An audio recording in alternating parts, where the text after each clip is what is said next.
రాజు అయితే ఇంకా శంకర్ చెప్పినట్టుగానే ఇంక జైల్లోకైతే ఇంక వెళ్తాడు. తను నిర్దోషిగా నిరపరాధిగా బయటకు వచ్చేంత వరకు ఇంకా జైల్లోని 14 సంవత్సరాలు తను ఉండాలని చెప్పని ఇంకా లాస్ట్ వెళ్ళేటప్పుడు ఒక పక్క చిన్నిని అలాగే కావేరిని ఇద్దరిని పట్టుకొని తన బాధ అంతా ఇంకా బయటకు చెప్పలేక అలాగే బాధపడుతూనే వెళ్తాడు. చిన్ని అయితే మాత్రం నాన్న అని చెప్పని ఏడుస్తూ ఉంటే ఇంకా కావేరి కూడా అయితే బాలరాజు మొదటిసారి బాలరాజు గురించి కూడా తను కళ్ళలో నీళ్ళైతే వస్తాయి. నేను ఏంటి నాన్న మనకు అందరికీ ఈ పరిస్థితి ఇలా వచ్చింది. అమ్మ నేను 10 సంవత్సరాలు జైల్లో ఉన్నప్పుడేమో నువ్వు బయట ఉండి హ్యాపీగానే ఉన్నావు.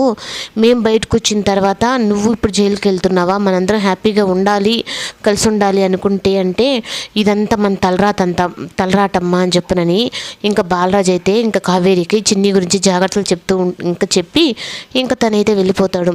ఈ లోపల ఇంకా మెమరీ కార్డ్ని వెతకాలని చెప్పని కావేరి చిన్ని అయితే దాన్ని అయితే వెతికైతే పట్టేస్తారు. ఇంకా హరికి ఫోన్ చేసిన తర్వాత ఇంకా దేవాకి కూడా ఆ విషయం తెలిసి ఇంకా హరిని అయితే ఇంకా చితక్కొట్టి ఆ మెమరీ కార్డ్ ఏమైనా తన దగ్గర ఏమైనా ఇచ్చారేమని చెప్పానంటే ఇంకా లాస్ట్ అయితే ఇంకా కావేరి ఇంకా కోర్టుకు అయితే బయలుదేరుతూ ఉంటే ఇంకా హరి ఫోన్ చేసి కావేరి నా పరిస్థితి చాలా ఘోరంగా ఉంది, ఇప్పుడు ఆ దేవా నుంచి ముందు నువ్వు చిన్నిని కాపాడాలి అని చెప్పనని తనకు ఫోన్ చేసి చెప్తాడు. కానీ కావేరి అయితే మాత్రం హరి ముందు ఇది సాక్ష్యం మనం కోర్టుకు చూపిస్తేనే కదా బాలరాజు బెయిల్ మీద బయటకు వస్తాడు అని చెప్పానంటే లేదు కావేరి నువ్వు కోర్టు దాకా కూడా వెళ్ళలేవు, కానీ ఆ దేవ మనుషులు ఊరు మొత్తం నీకోసం ఇప్పుడు ఎదుగుతున్నారు, ఏ క్షణానైనా నీకు ప్రమాదమేను, నువ్వు ముందు వెంటనే చిన్నిని తీసుకొని ఊరు వెళ్ళిపో అని చెప్పని అనేటప్పటికీ కానీ కావేరి అయితే మాత్రం ఇంకా బాలరాజుని విడిపించలేనా అని చెప్పని అనుకుంటూ ఉండంగానే ఇంకా దేవా చెప్పిన మా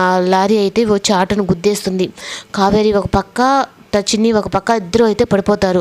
ఇంకా పడిపోయిన తర్వాత ఆ చిన్ని మాత్రం ఏకంగా గుళ్ళో కలిసిన వాళ్ళకే తను కనపడుతుంది. అయ్యో ఈ పాప మనం గుళ్ళో చూసిన పాప కదండి అని చెప్పని ఆ పాపనైతే తీసుకొని వెళ్తారు. ఇంకా కావేరి అయితే మాత్రం చెట్టు పొదల్లో పడిపోయి ఇంకా తను అసలు బతుకుందా లేదో కూడా తెలియలేని పరిస్థితుల్లో అయితే తను ఒక లోయలో అయితే పడిపోతుంది. ఇంకా అంతా పడిపోయిన తర్వాత చిన్నినైతే ఇంకా వాళ్ళు తీసుకొని వెళ్ళి ఇంకా ఆ పాపని వాళ్ళే ట్రీట్మెంట్ ఇప్పించి ఇంకా తను వాళ్ళ కూతురుగానే ఇంకా పెంచుకుంటారు. ఇంకా కథ ఉండబోయేది ఇదే అనమాట. ఇంకా కావేరి అయితే గతం మర్చిపోయి ఇంకా కోయోలకైతే దొరుకుతుంది. ఇంకా కథ ఉండబోయేది ఇలాగే అనమాట. ఇంకా కోయోల దగ్గర తన స్పృహ లేకుండా కోమాలోనే ఉంటుంది. అంటే ఈ 14 సంవత్సరాలు కావేరి కోమాలోనే ఉంటుంది. ఇంకా చిన్ని వీళ్ళ దగ్గరే పెరిగి పెద్దదవుతుంది. తన దగ్గర ఉన్న అబ్బాయి బొమ్మ అయితే తన దగ్గర ఉంటుంది. ఇంకా మహి దగ్గర అయితే అమ్మాయి బొమ్మ ఉంటుంది. ఇంకా మహి చిన్ని మధ్య ఇంకా కథ నడవబోతుంది. అంటే జైల్లో పుట్టిన పాప చేతనే దేవాకి చావు ఉంది అని చెప్పని సోదయ్య చెప్పినట్టుగానే ఇంకా కథ మొదలవుతుంది అనమాట.